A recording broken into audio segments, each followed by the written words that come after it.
இடத்துக்கு மக்கள் கொடுத்தது எடுத்துருப்பாங்க. எனக்கு தேவையில்லை. எனக்கு ஒரு இடம் கொடுத்தது அது இருக்குங்க. என் மனைவிக்குன்னு ஒரு இடம் இருக்குன்னு உங்க சட்டத்துல இடம் இருக்குல்ல, என் பிள்ளைக்குன்னு இத்தனை இடம் இருக்கணுங்க இருக்குங்க. அது கிடைச்சா எனக்கு போதும். எவ்வளவு பேர் இருக்கு?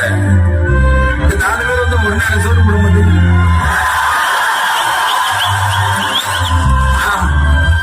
அதுலயே நம்மளுக்கு போதும், முடிச்சிடும். இத்தனை வாரி வீட்டுக்கு நான் போயிட்டு முடிச்சேன்.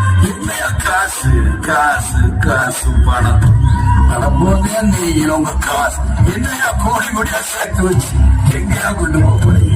செத்தா கூட அண்ணா கூட அத்தை விட்டு தான் உள்ளது கொண்டு போறீங்களா? காசு ஒண்ணு